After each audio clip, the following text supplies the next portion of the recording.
children, I hope you are doing good and safe. Today I came with a new video. Let's discuss this. Look at the sum. Determine the empirical formula of the compound containing the elements with percentage composition by mass.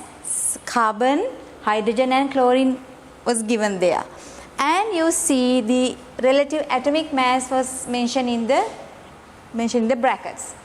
Let's start to do this. I'm quite sure that you are very familiar with this sum and it's easy for you to do. Let's write carbon, hydrogen and chlorine. So let's write the percentage.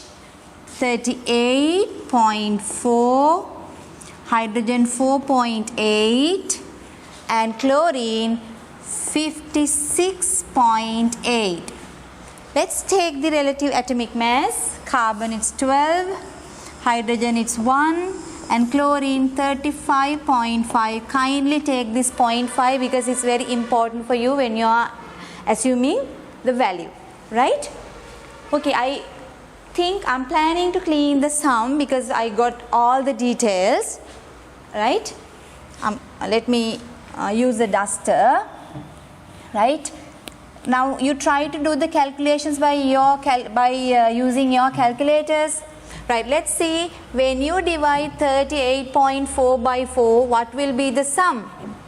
I hope you have got the answer. So if this is my first step, and here is my second step. I'm sorry, I had to use this space.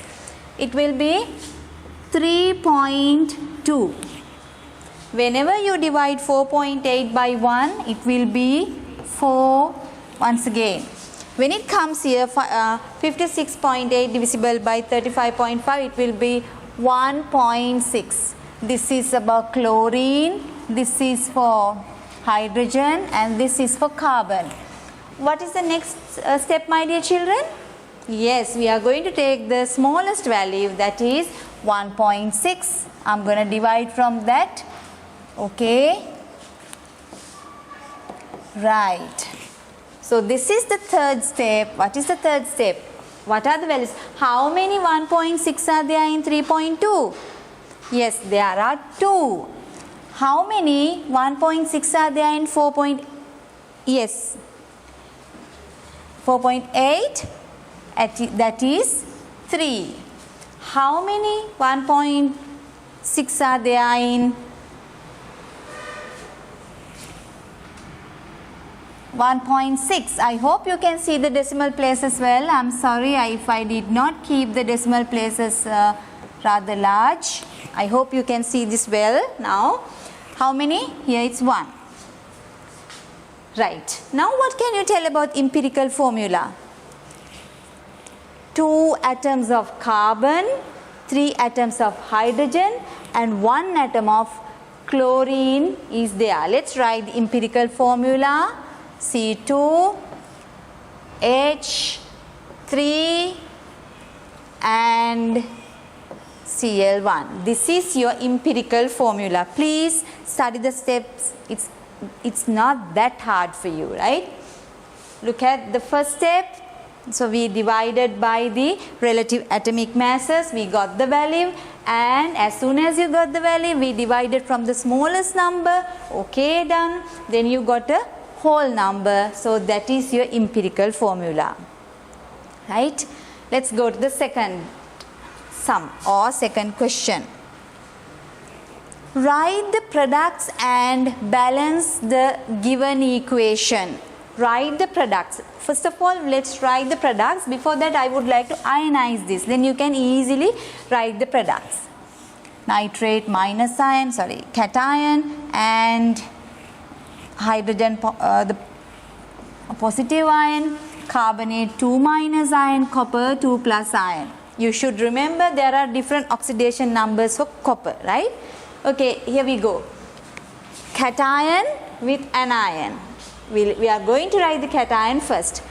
Copper nitrate. what will happen? We are going to write 2 here as it has 2 plus oxidation number. So tell me the remainings.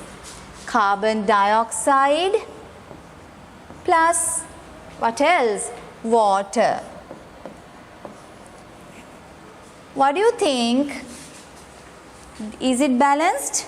No, it's not, because there are 2 nitrates, ions, so therefore I'm going to write here 2. Let's see, copper, okay, 1, carbonate, carbon dioxide is there, okay, then hydrogen, right.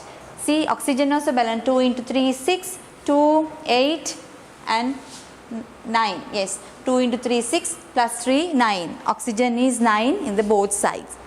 See, first of all we broke into ions, then we use the cation and the anion, then we wrote the products, finally we had to balance it, right.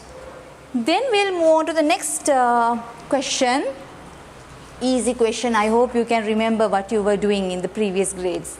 Show an exothermic change on the given energy level diagram. Yes, as you know, we always write the reactants on the top. Reactants here, reactants. Hope you can see my letters.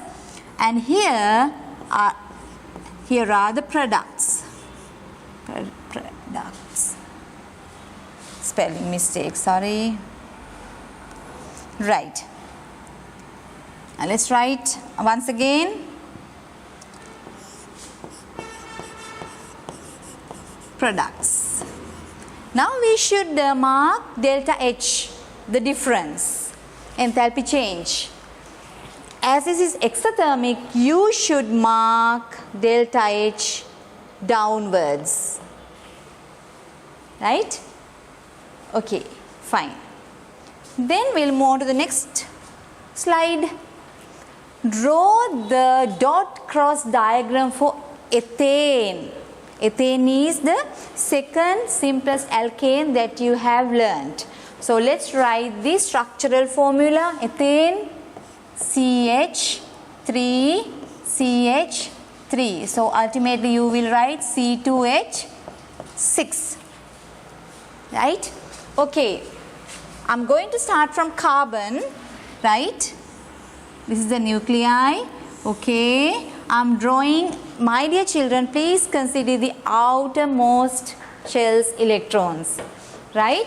So carbon has 4 electrons in the outermost shell, right? Then I'm going to draw 3 hydrogen atoms connected to this carbon atom. Let me write hydrogen in the nuclei. Okay, I hope you see this well, right? Let's mark the, as they say, dot cross. So I consider carbon gives crosses. You can change that, no issue. I'm going to take crosses for carbon. This is from carbon and this is from hydrogen. Hope you see it, it's so sensitive. See, I had to draw a huge one, but you are not going to draw like that. You have to draw a smooth cross and a dot. This is from carbon and this is from hydrogen. These electrons comes from carbon and hydrogen, right? The next one, this is from carbon and this is from hydrogen, right? One part has done. Let's move to the other side. I'm going to draw the other carbon too, other carbon as well, right? Carbon nuclei. Let me draw the rest of the hydrogen. This is the nuclei of hydrogen. I'm sorry, I had to draw it smaller because the word is there. It's not close to this, right? Right. Let's draw hydrogen. You better draw the hydrogen atoms in the same size, right? Because of the board, and it's so sensitive. Because of that, I have different sizes of atoms. But you should remember, when you are drawing, draw the same size of the atoms. Okay, right. I'm going to draw the electrons comes from the hydrogen. But my dear children, I told you I'm going to show the electrons comes from carbon from the cross. But here I'm going to show it in another color as I want to show it comes from a different carbon. Hope you can see it well. For your identification only I use the different color, but it's not compulsory for you to do it, right? Hope you can see it very well, right? For your further clarifications, if you draw the displayed formula, you will receive like this, right? Okay,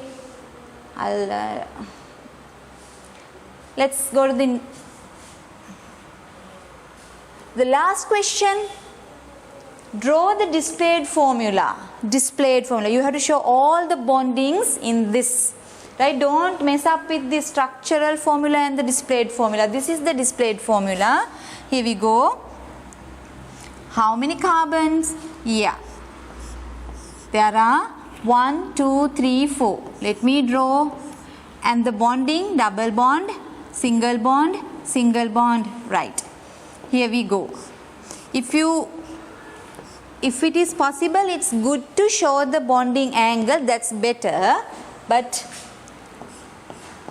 it's not a must here, but it is good for your knowledge as well as for your sake, right? Right.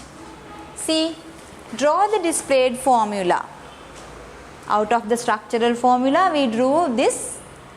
It's easy. I hope you can understand this very well. Please keep in touch with your activities, the revision lessons. I hope to see you very soon with a new revision lesson. And till then, take care and stay safe. Okay, bye.